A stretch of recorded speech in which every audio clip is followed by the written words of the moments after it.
Congratulations, Ange. You must be delighted with the maturity of your team tonight.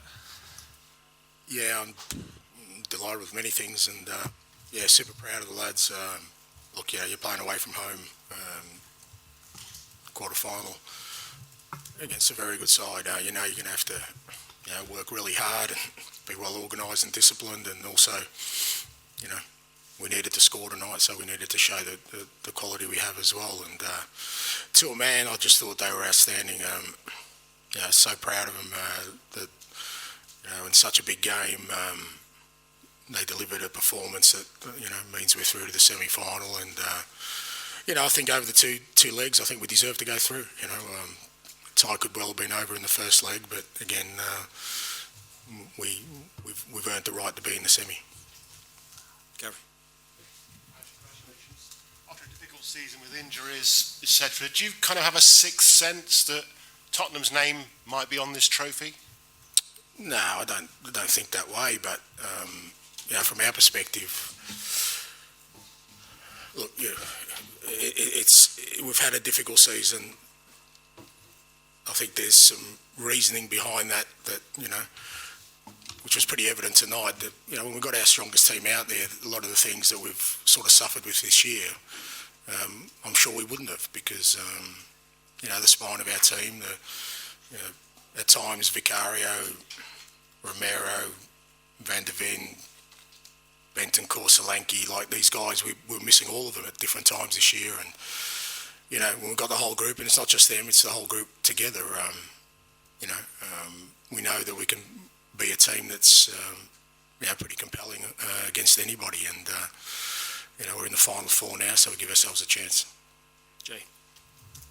Hi, Ange. Congratulations. I saw you walk down the tunnel at the end of the game with your arm around James Maddison. Just wanted to check in on how he's doing after what happened. Yeah, he's fine. Unbelievable courage in that moment. You know, to put his body on the line, knowing full well he was going to, you know, cop a pretty severe knock. I mean, I was surprised it wasn't a red card, but yeah, super courageous from him. And look, he's sore, but I'm sure that's all been numbed, knowing that you know, he's helped us progress to a semi. Matt. Hello, Ange. I was going to ask you about that as well. Are you warming to VAR tonight? Are you pleased with the intervention, or are you still a bit cross that it wasn't a red card? Oh, well, you know, I mean, we can be a bit sort of facetious about that, Matt, but I thought it was a clear penalty. I'm not sure why it needed VAR. I mean, when a player wins the ball and it gets cleaned up, if that was a defender, it would definitely be probably a red card. Now, it's a goalkeeper, so maybe, but it's definitely a penalty. I don't think it needed a review. So, again, I think we got what we deserved. George. Hi, and congratulations. You've always had belief in this squad and this team, but I'm guessing you probably couldn't say really strongly, you know, to everyone you're going to win the Europa League before this two ties.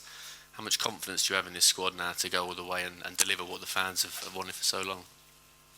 Well, look, I mean, I think, you know, we can't get too far ahead of ourselves. You know, we're in the semi-final, and you know, we're going to have a difficult opponent in the semi. But it's not about my belief in the team. I think what's more important is the belief the team's had. You know, because after a season like ours, it would be very easy for the players and the staff to, you know, I've said before, you know, that they could have left me in a pretty vulnerable place in terms of, you know, them splintering at any. But I've never felt that. You know, with all the noise around you know, our season, you know, they've been so united in believing in what we're trying to achieve here, and that's what gave me heart all along. That, you know, if we got our own little bit of slice of luck in terms of just getting some players back, that, you know, I really believed that this team, you know, could achieve, and that's what, you know, keeps driving me. It's not so much my belief in them; it's their belief in what we're doing, and both, you know, and the players and staff have just been outstanding.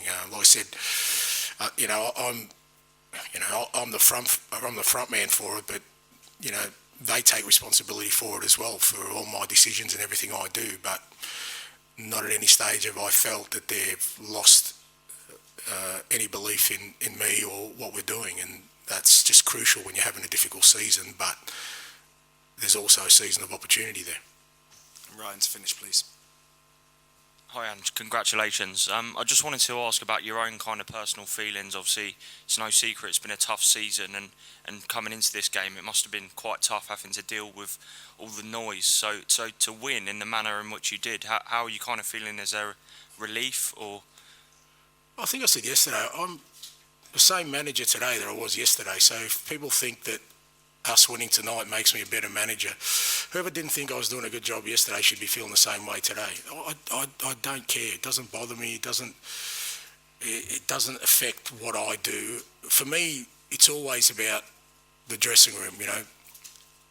Do the players believe? Do the staff believe? That's much more important than what others may, you know, make of me. So, unfortunately for a lot of you, you're going to have to put up with me for a little bit longer, mate. So we'll just see how that goes.